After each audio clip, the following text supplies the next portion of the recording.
Adilah pada kami tak bodoh, meski memang kami tak pandai. Tapi kami berjanji akan tetap mengkritik sesuai isi hati. Hei penguasa, ini kami rakyat jelata. Engkau ada untuk siapa? Hei penguasa, ini kami rakyat jelata. Mau sampaikan semua keluh kesah. Bekerjalah dengan hati, pakai empati. Jangan banyak intrik, apalagi bikin taktik. Bijaklah dalam membuat peraturan. Jangan sampai bikin aturan yang berat sebelah.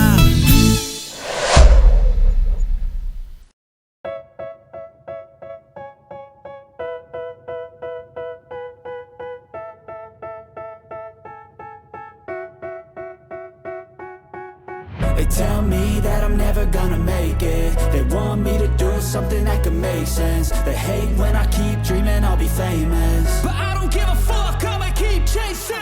I got all this potential that's deep inside of me, but they hate when you're successful cause they try to be. They sit there being judgmental because you're trying things, and they just want you to settle and do the right thing. So get a good job, don't slack off. Wake up every morning, make a good impression on your boss. Don't do anything that I wouldn't do, and when you're making money, make sure you don't spend it too soon. Fuck that, I'll do what I wanna do. I got a different path from everyone, and that includes you. Who are you to tell me how to live life? In these times it feels like nobody's right, yeah. So I'ma figure out what else we succeed, and then invest all of my time into that and proceed. I need whatever the hell. Pak lain Pak Haji Isa, Pak Boy Thohir. Ini membahas soal ekonomi persisnya atau seperti apa Pak? Saya nggak tahu nanti ya, karena belum tahu, benar-benar saya nggak tahu gitu loh. Jadi dipanggil ya kita datang, ya. Belum tahu juga. Katanya ada tamu negara lain Pak. Ya belum tahu nanti ya, gitu. Ya, Thank you. oke, terima kasih.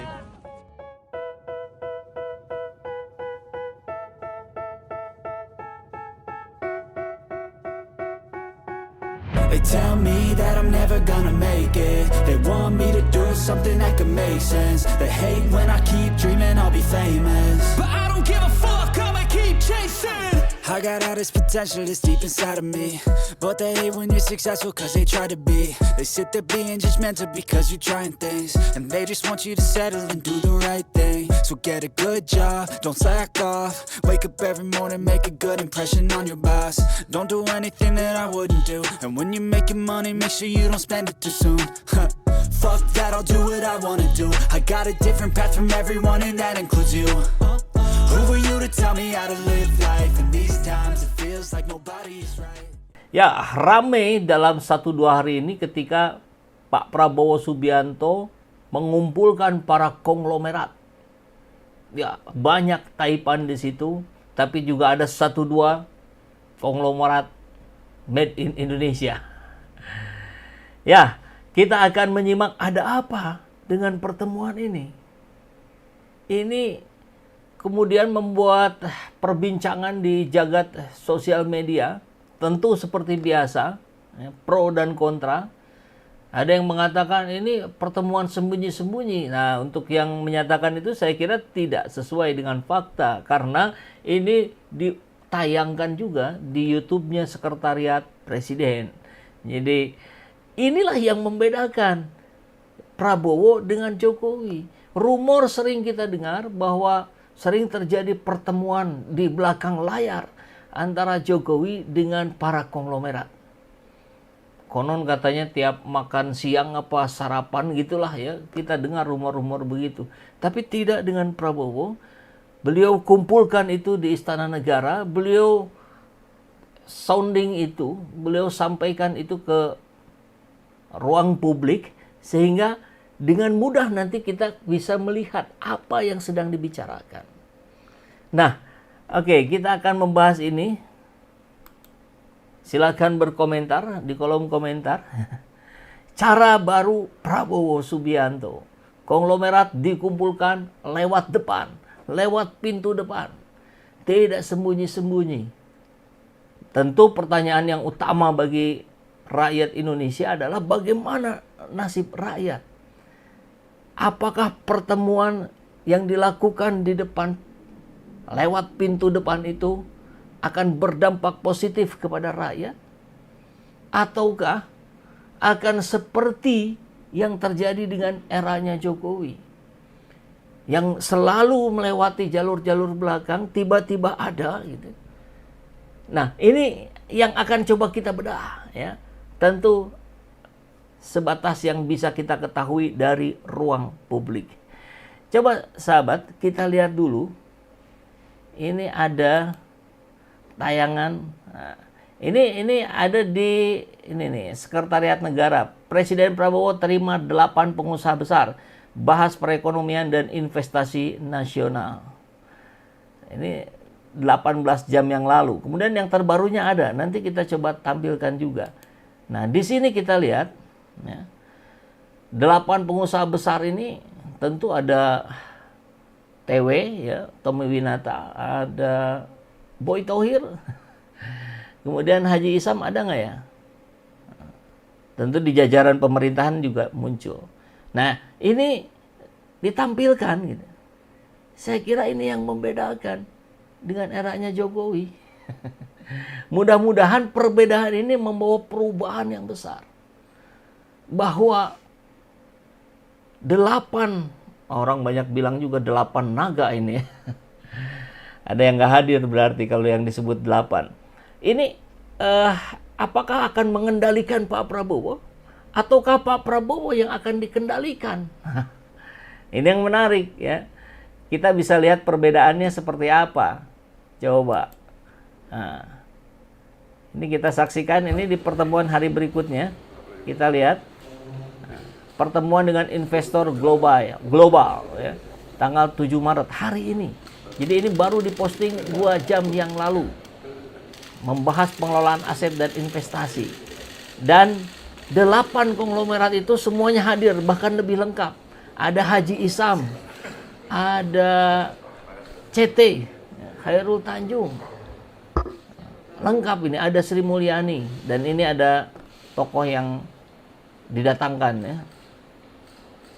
Ada Bahlil yang sedang bermasalah dengan S3-nya. Bismillahirrahmanirrahim. Coba kita simak dulu ya. Assalamualaikum warahmatullahi wabarakatuh. Salam sejahtera bagi kita sekalian. Shalom. Om Swastiastu. Namo Buddhaya. Salam kebajikan. Saudara-saudara sekalian yang saya hormati, Bapak Ibu yang saya hormati, pertama tentunya kita selalu memanjatkan puji syukur kehadirat Tuhan Maha Kuasa bagi umat Islam Allah Subhanahu wa taala atas segala karunia yang telah diberikan kepada kita, atas kesehatan sehingga kita dapat berkumpul sore hari ini untuk melaksanakan pertemuan informal dengan para pengusaha nasional Indonesia, dengan para tokoh-tokoh dan para pejabat. Terutama hari ini kita mendapat kehormatan kehadiran Mr. Raymond Thomas Dalio, seorang bisa dikatakan seorang pengusaha, seorang entrepreneur, seorang investor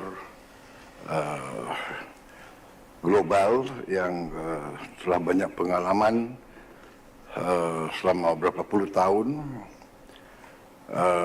yang telah bergerak di bidang ekonomi, di bidang investasi puluhan tahun di kawasan kita, di Asia, di Timur Tengah, dan beliau sangat berpengalaman berinteraksi dengan sovereign wealth fund dari beberapa negara. Beliau hadir pada saat Tiongkok melakukan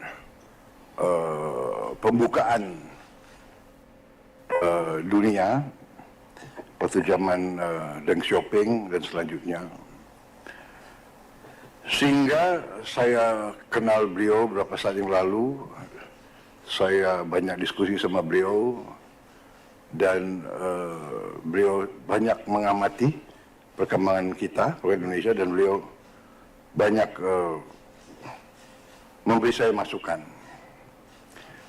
Saudara-saudara sekalian, bersama-sama kita beberapa saat yang lalu telah menggagas dan telah melahirkan sebuah,